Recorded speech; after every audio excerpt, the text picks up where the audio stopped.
Good morning, good afternoon, and how are you?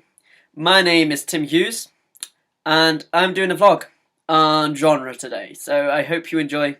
So, genre. There are millions of different types of genre, from action to horror to many others. But what does genre actually mean? Well, Wikipedia, source of knowledge, said genre refers to the method based in simulating narrative elements and really well too complicated for me to start reading out, especially when I failed English. Basically, genre defines films and helps filmmakers and the viewer decide what they're going to sign up for before watching or making the thing. So filmmakers will go, I will make an action, and then they know a script. So that's why they do genres. So basically, it makes it easier on us and easier on the people making it. But from action to horror to adventure to romance to chick flicks. So yeah, there's a wide range of action, horror, chick flicks, you name it, they've probably got it. But for this video, I want to concentrate on sci-fi. Sci-fi, big thing, right? Bet you first thought aliens, Star Trek, and even Star Wars with a little guy going brrr. But that's not the case. Nowadays, sci-fi has a huge range, from light travel, futuristic settings, futuristic guns, anything kind of in the future. Light travel, faster than light travel, so light travel, parallel universes, extraterrestrial life, which is the aliens, supernaturals, and even superheroes are now included in that genre. So, you know, massive range. When I'm talking about superheroes, you think about, I don't know, Marvel or the DC universe. And I mainly want to focus on Captain America, because, to be honest, he's my favourite. Captain America, how is he sci-fi? Basically, he's a mixture of both. He's sci-fi and action. And the reason this is it's called a hybrid. Hybrids are where they use genres and they mix it with another genre. These two genres come together to make a hybrid. And of course hybrids are always tricky to make, but they're very exciting and they include a lot of genres. The reason mainly I think they put into hybrids is because old films like this have mainly been done to death. And we all know that in AVP, a scary alien's going to come out of nowhere, and we kind of know this formula. So to keep audiences engaged and not guessing, they've basically made genres to mix so that we know there's going to be a twist or a plot or something new. And it also helps promote other film companies. If they, let's say a film company does sci-fi and action, it helps that company branch out into both. And Captain America is a very good example of this, as it includes sci-fi elements of futuristic technology and action elements where he just goes and beats up people, to be honest. So this is so the reason they put the hybrid in is to make it new and fresh and, you know, hip, apparently. So, and watching a sci-fi with action in helps people who are into sci-fi branch out into action, or people who are into action branch out into sci-fi. It helps people to mix up things, basically. So, as I've been saying, Captain America is an example of sci-fi, adventure, and a little bit of action chucked in there for your fun. As we see in this clip there, we see him wearing that sort of suit that shows this is sort of a sci-fi element, because this suit is kind of like new, modern, you know, the kind of suit that only sci-fi people would wear. And then we see all these guys get in. That's kind of bad, right? You know that something bad's going to happen, which includes in the action genre, because we usually in action, you know, there's some sort of fist fight that's going to happen or something like that. And when it gets to the part where he gets restrained, we get to see the futuristic technology, which again highlights that it's a sci-fi genre. Near the end of the clip, we see him jump out the window. There we go, jumped out. And then, seriously, he lands that jump. Only a superhero or someone in a sci-fi genre would land that jump. Seriously, if I jumped out my window now, I would seriously break something now.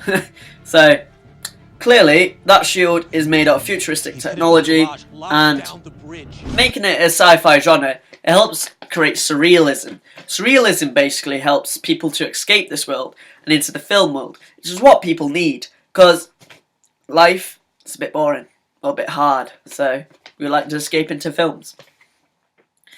Films, the way people watch films, it's not just as simple as, oh, I'll go and watch a film. There's a little bit more to that. So, talking about audiences, there are loads of different audiences. People who are actively watching, these are people that are passionately about what they're watching, and passive people who are just watching it because they're in the room, to be honest. Passive spectators say that everyone's alike, and that we're all the same, and that we're mindless robots. But is this really true? Are we mindless robots? I know, because, like, is there really a group of people that all hang around, dress the same, look the same?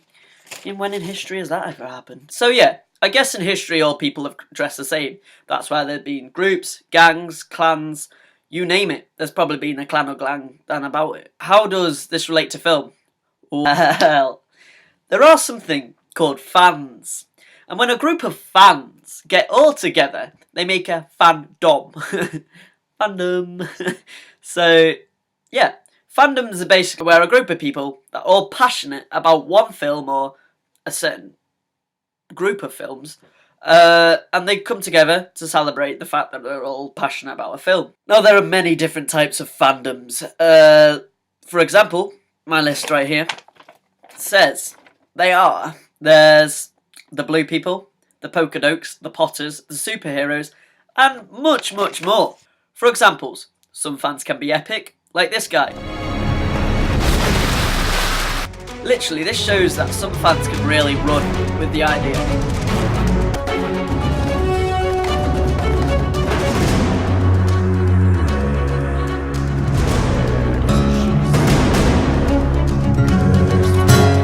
And then there's these people.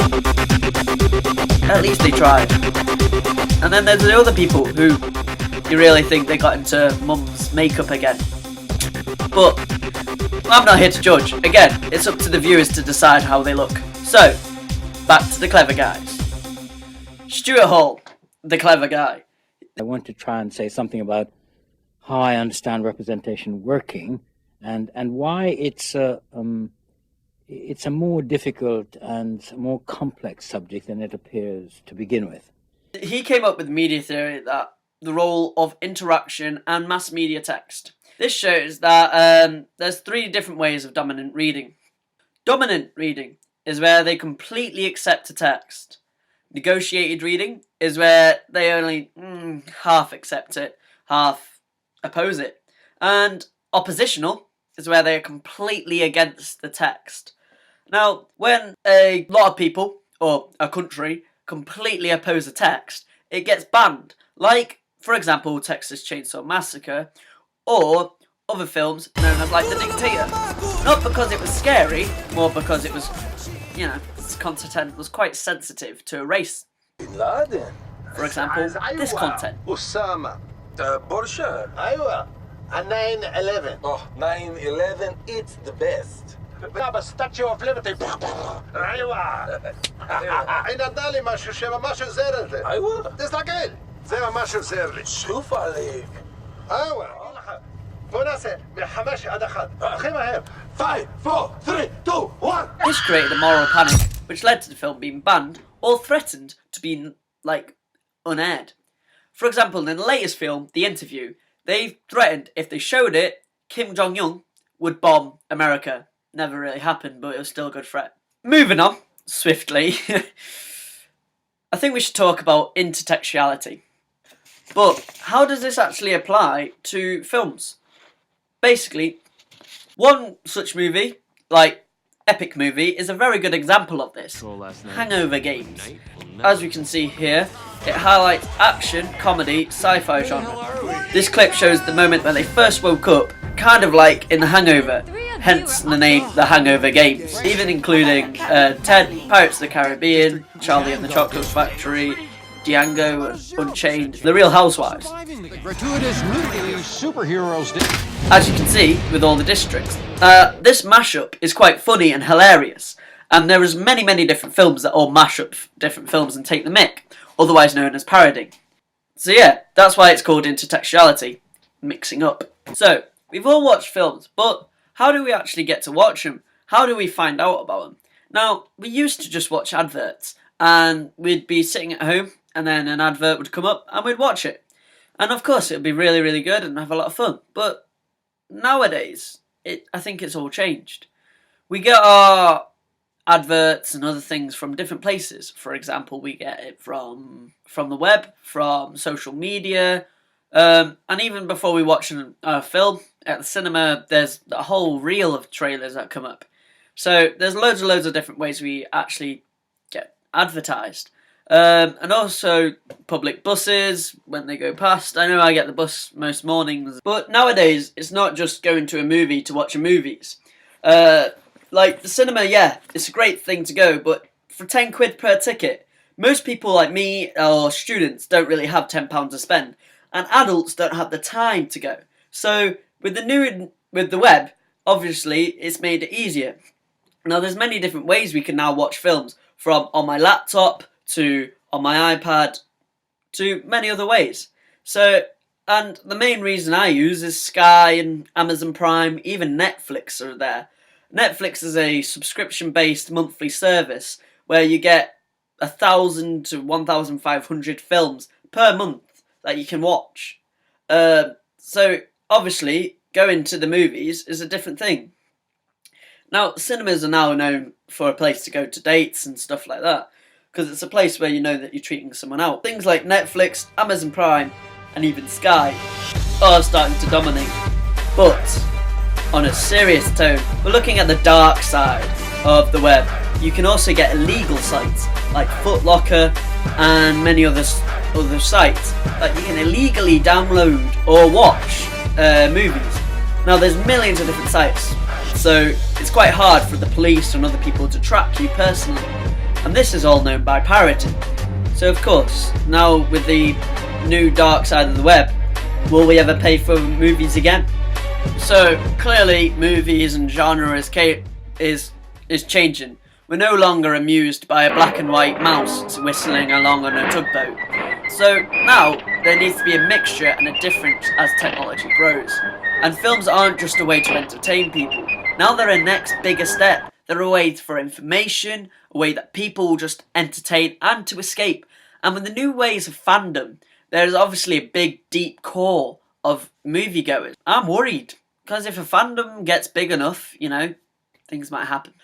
There's no longer going to be a set genre, as we've all seen a classic horror, a classic sci-fi, you know, Star Trek, and even adventure like Jurassic World or Jurassic Park.